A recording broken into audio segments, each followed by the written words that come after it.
गरम तेलात तळलेली कोलंबी दिसते ना, एकदम टेस्टी। ही गोष्ट इथून सुरू होत नाहीये, थोडं मागे जाऊया, म्हणजेच आपण जाऊया फ्लॅशबॅक मध्ये। कथेला सुरुवात करूया। आज सकाळी पहाटेच्या उठलो, अलार्म वाजला आणि क्षणभर वाटलं हे कशाला करतोय, पण लगेच लक्षात आलं आज कंटेंटसाठी उठायचं आहे।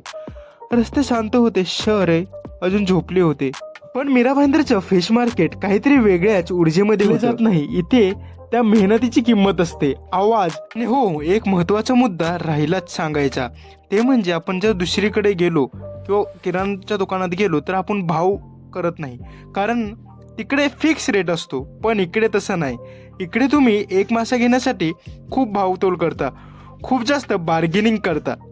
पण हे खरंच गरजेचं आहे का? हे शूट करताना एक गोष्ट कळली की आपण फक्त एक प्लेटसाठी सकाळी लवकर उठतो, पण काही लोक रोज आयुष्य इथूनच सुरू करतात। आणि म्हणूनच सुरुवातीला दिसलेला तो तळलेला मासा फक्त टेस्टी दिसत नाही, तो आठवण करून देतो की या चवीमागे किती पहाटे, किती मेहनत आणि किती खरं आयुष्य तुम्हाला बघायला भेटतील। आपुलकीची माणसं, मेहनती करणारे माणसं आणि खूप तुमच्यासाठी एक प्रो टिप, जर तुम्हाला मासे खूप जास्त स्वस्त दरामध्ये पाहिजे असतील तर तुम्ही स्टार्टिंगचा जिथे बाजार स्टार्ट होतो तिकडे न विकत घेता एकदम लास्टमध्ये जिथे सुलभ शौचालय आहे, मला माहिती आहे जरा वियर्ड वाटतं ऐकायला, पण जिथे सुलभ शौचालय आहे तिकडे तुम्ही मासे घ्या, तिकडे तुम्हाला कमी दरात म्हणजे जास्त किलोच्या भावाने मासे भेटतील।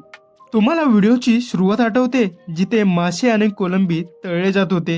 हा, तेच, ती सुरुवात आणि आत्ताची एंड म्हणजेच आत्ताची समाप्ती, ह्याच्यामध्ये फरक काय आहे? तर तो फरक हाच आहे की मधल्या जो गॅपमध्ये किती मेहनत होती। म्हणजे मासे विकत घेण्यासाठी जी मेहनत न करता जे विकत होते त्यांची मेहनत खूप सारी होती। आणि हे बघा किती फ्रेश मासे, आपण जे दुसऱ्या बाजारमधून आणतो त्याच्यापेक्षा खूप जास्त फ्रेश मासे। आणि हे मीरा भाईंदरमध्ये आहे, तर कमेंट सेक्शनमध्ये सांगा मीरा भाईंदरमधनं कोण बघतं, आणि सबस्क्राईब करा जर नवीन असाल चॅनलवर तर।